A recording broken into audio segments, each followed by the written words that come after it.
जय श्री राम। 46 वर्षीय युवक की कुंडली हमारे सामने है। 7 फरवरी 1975 को शाम को 5:50 पे आपका जन्म हुआ है। आपके जन्म के समय कर्क लगन का उदय हो रहा था और चंद्रमा धनु राशि के अंदर गोचर कर रहे थे। यानी आपकी लगन के जो स्वामी है वो चंद्रमा है, राशि के जो स्वामी है वो बृहस्पति देव हैं। 13 डिग्री 55 मिनट का चंद्रमा है, यानी केतु के नक्षत्र से तुरंत अगला जो नक्षत्र है वो शुक्र का नक्षत्र होता है। और शुक्र की महादशा में आपका जन्म हो गया। लगभग काफी लंबी दशा शुक्र की आपको भोगने के लिए मिली है, जो कि जीवन में 1994 में खत्म हो गई। लगन के स्वामी चंद्रमा हैं, जो कि कुंडली के बैठे हैं छठे घर के अंदर। लग्नेश चर लगन है, स्वभाव के अंदर चलायमनता देता है। यह आयु के लिए अच्छा माना जाता है। सोच विचार बहुत जल्दी जल्दी से दिमाग में आते हैं। गहराई से सोच रखना, अपनी बातों को हर किसी से ना शेयर करना भी ऐसे लोगों के स्वभाव में देखा जाता है। आपका लगन में कोई भी ग्रह नहीं बैठा हुआ है। ये पृष्ठोदय लगन है, जीवन में थोड़ी देरी से तरक्की देता है। अब चंद्रमा के बारे में बात करें, चंद्रमा राशि का भी मालिक है, चंद्रमा आपके लगन का भी मालिक है। चंद्रमा को कहा गया, चंद्रमा शास्त्र कहता है चंद्रमा कुंडली के छठे घर में हो तो जीवन में संघर्ष अवश्य होगा। ये पहली परिभाषा है। दूसरा, चंद्रमा लग्नेश होकर जब छठे घर में आए तो छठा घर संघर्ष, प्रतियोगिता, शत्रु, इनके लिए जाना जाता है, क्योंकि छठे घर में है रोग, ऋण, रिपु। यानी जीवन में ओवरऑल तो संघर्ष बना रहेगा ही, आसानी से कुछ प्राप्त नहीं होगा। वहीं दूसरी तरफ लग्नेश का छठे घर में जाना संघर्ष भी पैदा कर रहा है, और जीवन में कभी चंद्रमा की दशा आएगी तो आपको हेल्थ इश्यूज भी देगा। इस चंद्रमा के साथ एक अच्छी बात है, वो है मंगल। मंगल योग कारक है, लग्नेश के साथ छठे घर में है। चंद्र मंगल योग जब छठे घर में हो और वो लग्नेश और योग कारक उसमें बैठा हो तो इसको कहते हैं हम लक्ष्मी योग। चंद्र मंगल योग को शास्त्र में लक्ष्मी योग कहा जाता है, लेकिन वह योग देखना पड़ता है कि वहां किन किन भाव के मालिकों से वह बन रहा है। अब वो मालिक योग कारक मंगल हैं और लग्नेश हैं, यानी जीवन में कार्य व्यवसाय का सुख देने का योग, उनसे धन प्राप्ति का योग, बुद्धि के द्वारा ज्ञान के द्वारा धन प्राप्ति का योग। तो उस हिसाब से चंद्र मंगल योग बहुत अच्छा हुआ। लेकिन जब मंगल चंद्रमा एक साथ हों, एक अशुभ ग्रह शनि 12वें घर से बैठ के इनको दृष्टि दे रहा हो तो भ्रमित होने में भी देरी नहीं लगती। कहते हैं चंद्रमा मंगल एक साथ हों तो एग्रेशन पे कंट्रोल करना चाहिए, शनि का भी संबंध आ जाए तो नकारात्मक विचारों से बचना चाहिए, क्योंकि चंद्रमा है मानसिकता का मालिक। उसके ऊपर जैसे ग्रहों का प्रभाव होगा वैसा ही आपकी मानसिकता हो जाएगी। इसको कहते हैं जैसी आपकी उठ बैठ वैसे ही आपका सब कुछ होता चला जाता है। ज्ञानियों में बैठोगे तो ज्ञानी, शराबियों में बैठोगे तो शराबी। अब वही एक कॉम्बिनेशन है आपकी हॉरोस्कोप में कि चंद्रमा मंगल के साथ है, लक्ष्मी योग में है, लेकिन एग्रेशन दे सकता है। वहीं शनि उसको दृष्टि दे रहा है तो क्या कर सकता है, अवसाद दे सकता है, चिड़चिड़ाहट दे सकता है, स्वभाव में मन परेशान रह सकता है, अंदर से खुशहाली नहीं आ रही है। वो इसी कॉम्बिनेशन से आता है। अब शनि कौन है, सप्तम अष्टम का मालिक होके द्वादश में। सप्तमेश अपने से छठे और लगन से द्वादश में हो, जीवन में व्यापार नहीं करना चाहिए। साझेदारी में तो बिल्कुल भी नहीं करना चाहिए, नहीं तो प्रॉब्लम हो जाएगी, क्योंकि जीवन का साझेदार के साथ ऐसे लोगों की प्रॉब्लम होती है। व्यापारिक साझेदार की प्रॉब्लम, वहीं जीवन का साझेदार कौन, पत्नी। बुध और शनि का राशि परिवर्तन योग है इस कुंडली के अंदर। दो खराब स्थान के मालिक आपस में राशि परिवर्तन कर रहे हैं, जिसमें लॉस किसका हो रहा है, लॉस हो रहा है आपकी हेल्थ का, आपकी मानसिकता का। आपके रिलेशनशिप्स का, आपकी पत्नी के साथ आपके संबंधों का लॉस हो रहा है। जितना ही खुशहाली इकट्ठी करते हो उतनी खुशहाली एक्सपेंडिचर हो जाती है, उतनी ही खुशहाली खर्च हो जाती है। कि अब लगता है कि हाँ आप दोनों के बीच संबंध ठीक है, लेकिन फिर कहीं ना कहीं कोई ना कोई प्रॉब्लम शुरू, और पति पत्नी के बीच में विवाद लगातार निरंतर उसी स्थिति में बने रहते हैं। जब दोनों ग्रह वक्री हों, शनि भी और बुध भी, तो कभी कभी दोनों व्यक्ति विशेष एक दूसरे को सुपीरियर साबित करने में लगे रहते हैं। कोई उसकी बात काटता है, कोई इसकी बात काटता है। वो अपनी बात कहती है तो वो उसकी बात काट देता है, जब आप अपनी बात कहते हो तो वो आपकी बात काट देती हैं। इन्हीं कॉम्बिनेशंस के कारण ऐसा कॉम्बिनेशन बनता है। तो ये एक अच्छा कॉम्बिनेशन नहीं, ये वैवाहिक जीवन में जीवन पर्यंत प्रॉब्लम देने का कॉम्बिनेशन है। सूर्य भी उसके साथ में है, सूर्य धनदायक ग्रह है, लेकिन कहते हैं सूर्य जिस भाव में बैठे उस भाव से संबंधित व्यक्ति से अलगाव कराता है। वो अलगाव स्वाभिमान, सेल्फ रेस्पेक्ट, अहंकार के कारण संभव है। आपकी नवांश कुंडली में भी देख रहा हूं सप्तमेश सूर्य सप्तम भाव में बैठा है, यानी जब सप्तमेश सप्तम में हो चाहे कुछ भी हो जाए, लेकिन अलगाव नहीं देता। कितनी लड़ाई झगड़े पति पत्नी के बीच में हो जाए, लेकिन सेपरेशन नहीं होने देता ये कॉम्बिनेशन। साथ में चंद्रमा बुध भी है, यानी कुंडली में जो लगन कुंडली में प्रॉब्लम ज्यादा दिखी थी वो नवांश में थोड़ी सुधर गई है। और जब प्लैनेट की पोजीशन नवांश कुंडली में सुधर जाती है तो यह एक अच्छा इंडिकेशन ही माना जाता है। तो उस लिहाज से ये कॉम्बिनेशन कुछ ठीक हो गया। अब बात करता हूं, शनि अगर द्वादश में हो, उसकी दशा अंतरदशा अगर आपको आए, तो उस दौरान दो चीजों का ध्यान रखना है। हेल्थ का ध्यान, स्वास्थ्य के लिए अच्छा नहीं है वो समय, रिलेशनशिप्स के लिए अच्छा नहीं है वो समय। वो समय पति पत्नी दोनों की हेल्थ को प्रॉब्लम दे सकता है, फिजूल खर्चे करा सकता है, बीमारियों पर खर्च करा सकता है। अप्रैल 2022 से मार्च 2025 आपको राहु में शनि की दशा आएगी। इसलिए राहु शनि का यह पीरियड आपको इस चीजों से संबंधित समस्याएं देगा जो मैंने आपको बताया है। उसका विशेष ध्यान आप रखना, नहीं तो वो तीनों के तीनों कार्य होके रहेंगे। बृहस्पति शुक्र का संयोग, गुरु शुक्र की युति अगर देखें तो ये भी मैरिड लाइफ के लिए एक अच्छा कॉम्बिनेशन नहीं है, क्योंकि दोनों आचार्य हैं। एक देवताओं के आचार्य हैं, एक राक्षसों के आचार्य हैं, शुक्राचार्य हैं।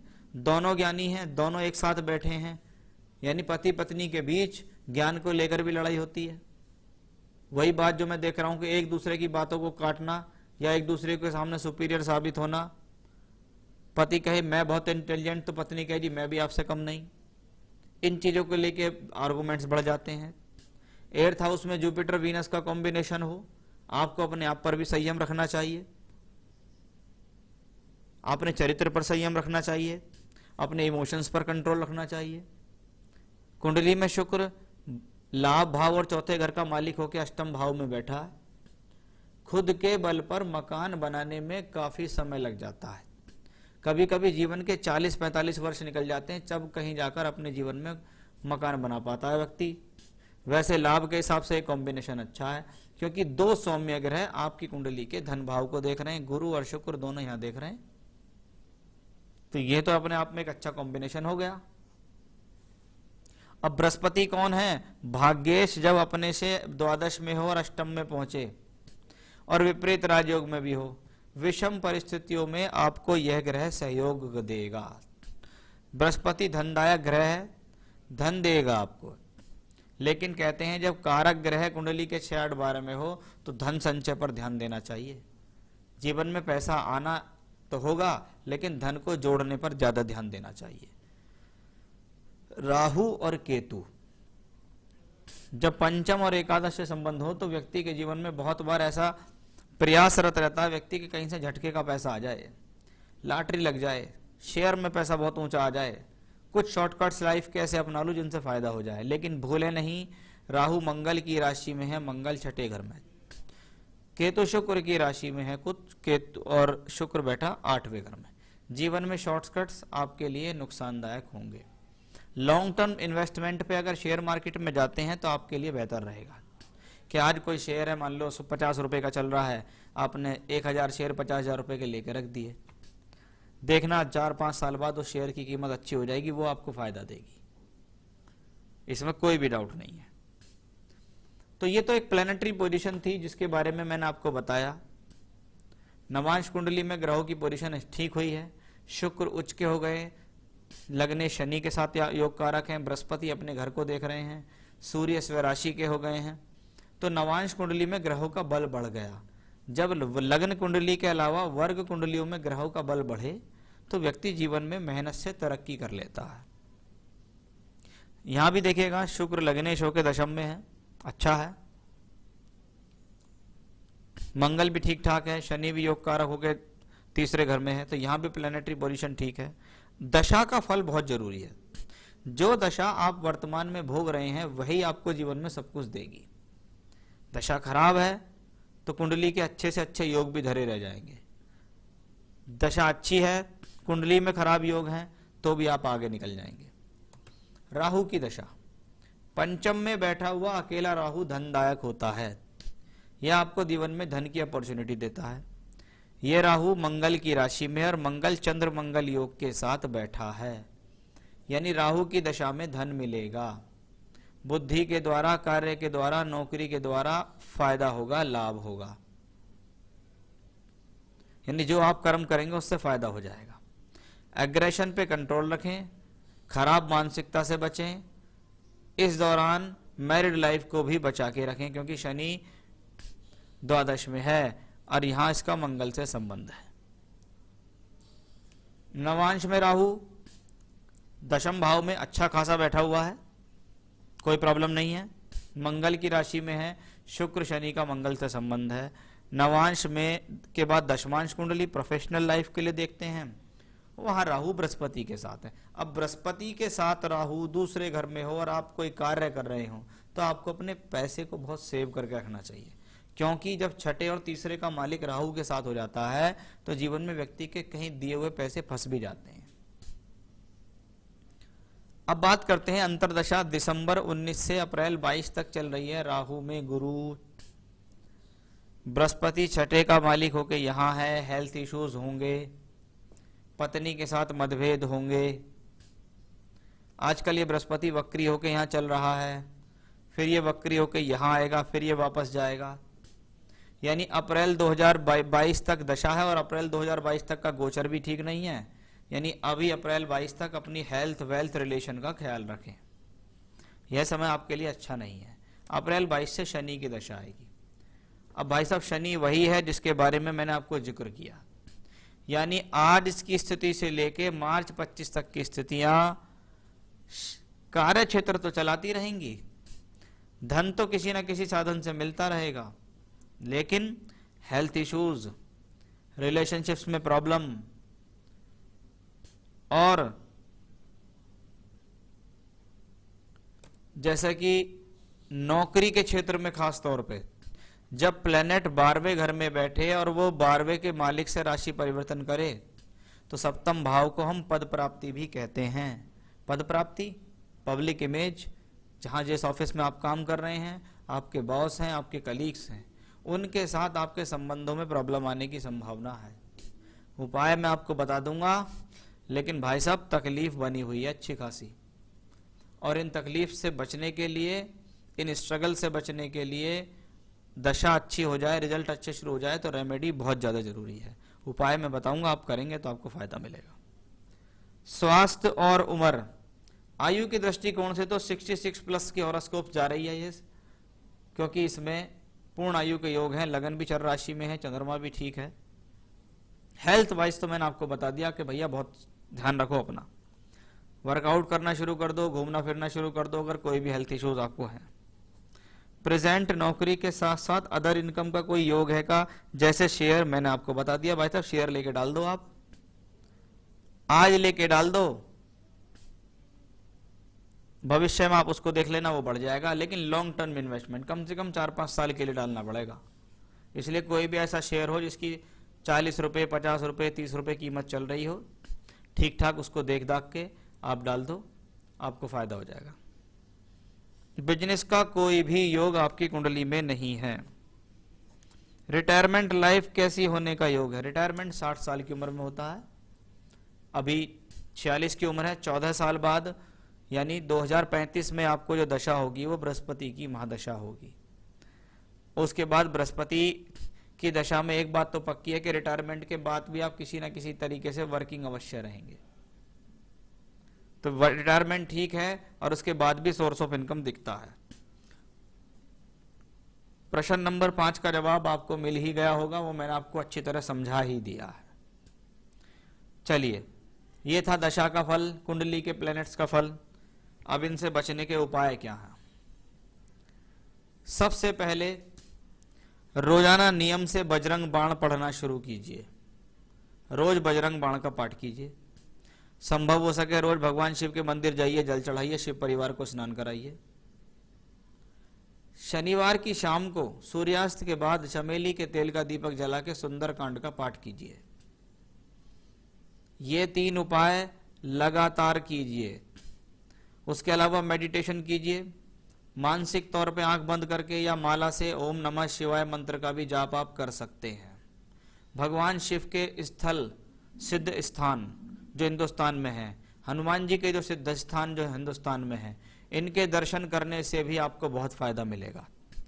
तो जैसे मन करे उज्जैन चले जाओ, महाकालेश्वर चले जाओ, नासिक चले जाओ, बाबा केदारनाथ घूम आओ, टुंगनाथ जी घूम आओ, बालाजी घूम आओ, मेहंदीपुर बालाजी की बहुत सारे स्थान हैं। आप सिद्ध स्थानों को सर्च करो और जैसा जैसा मौका मिले उनके दर्शन करो। वहां जाके भी पूजा पाठ करो अपनी, तो उनके फलों में और अधिक वृद्धि होती चली जाती है। रत्न की बात करें कि इस कुंडली के हिसाब से रत्न क्या है? ग्रह जहां जिस स्थान में बैठा होता है वहां सबसे ज्यादा फल देता है। मंगल योग कारक है लेकिन छठे में है, चंद्रमा भी छठे में है, इसलिए यहाँ के रत्न नहीं पहना सकता। सूर्य बुध का कोई मतलब नहीं बनता, सूर्य मार्केश है, बुध द्वादशेश है। शनि भी मार्केश कारक ग्रह हैं, इनका भी नहीं पहना सकते। बृहस्पति ऑलरेडी 6th हाउस में है। तो भाई साहब, मैं तो आपको कोई रत्न पहनने की सलाह नहीं दूंगा। मैं सिर्फ यही कहूंगा ईश्वर की पूजा करो, आराधना करो। जरूरी नहीं है हर काम रत्नों से होगा, पूजा पाठ मंत्रों से बहुत फल मिलते हैं। तो शिव जी की पूजा करना, शिव जी को जल चढ़ाना, ओम नमः शिवाय मंत्र की माला करो, रुद्राष्टकम करो, बजरंग बाण करो, शनिवार की शाम को सुंदरकांड करो, चमेली का तेल का दीपक जला के सिद्ध स्थानों के दर्शन करो। इनसे मिलेगा आपको पूर्ण लाभ। तो ये था आपकी हॉरोस्कोप का एनालिसिस, आपके सवालों के जवाब। आने वाली दशा आपके लिए कैसी है, क्या सावधानी आपको रखनी है, उपाय से कैसे हल होगी, वो उसके बारे में मैंने आपको यहाँ बताया है। उपाय अवश्य कीजिएगा। जय श्री राम।